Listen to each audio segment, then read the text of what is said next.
And I wanted to take a moment and share a video with you to talk about this topic of hell. One of the reasons that this topic has a lot of confusion within the church is because the main translation that we have used for the last 400 years as English-speaking people is the King James translation. And the King James translation took 3 Greek words, and they translated all 3 of these Greek words as hell.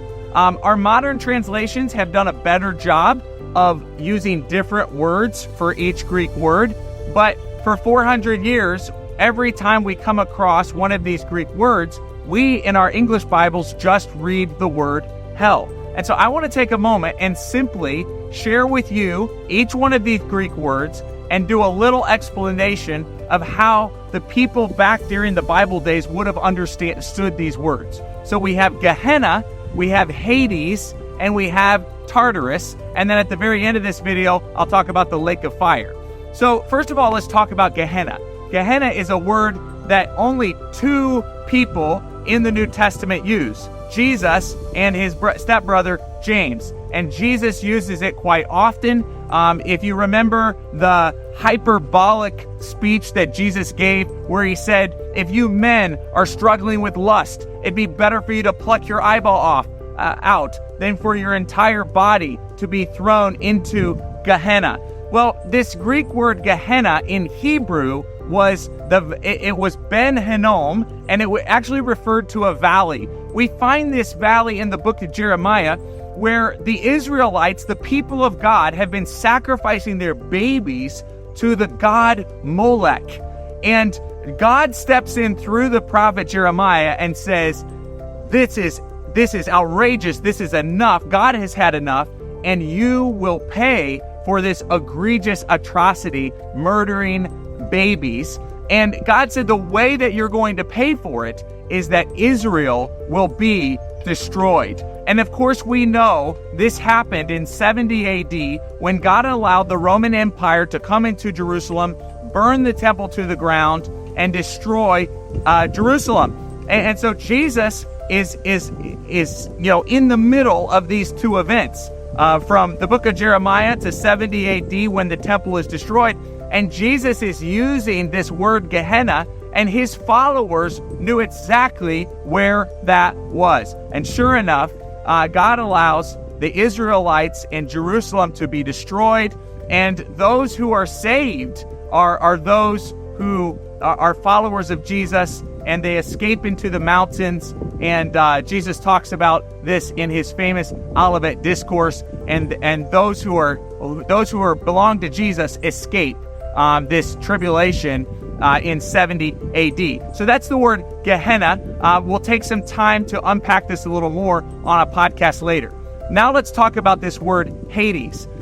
In our modern translations, they've done a really good job of translating this word just as Hades. The Greek word is Hades. In our English Bibles, it says Hades.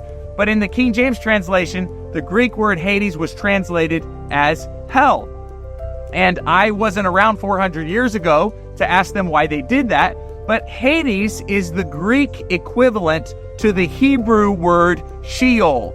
And we find this word Sheol, once again, all throughout our English Bibles. And yes, in the King James translation, it is not Sheol, it is hell. But Sheol was only referring to the grave, the place of the dead.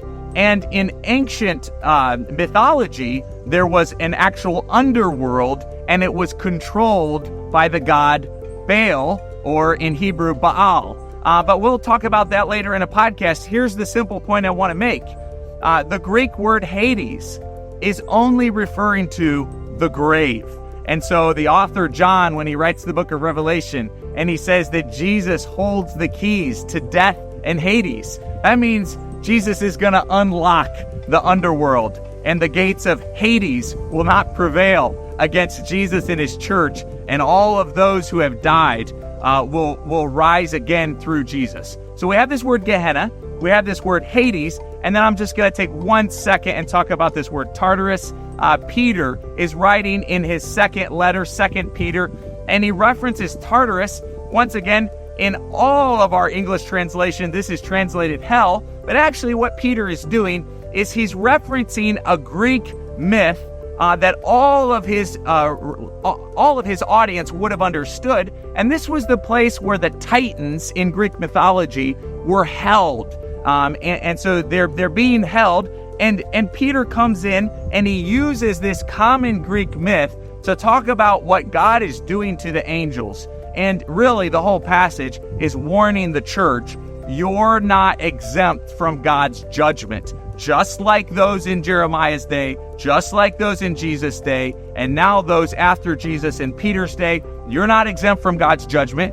Just like Noah, and so Peter goes on and talks about Noah and Tartarus and so on and so forth. Certainly, we don't believe that Peter believed in Greek mythology. He's taking something that his audience believes in and he's repurposing it, much like Paul did in Athens. Okay, so those are the three Greek words.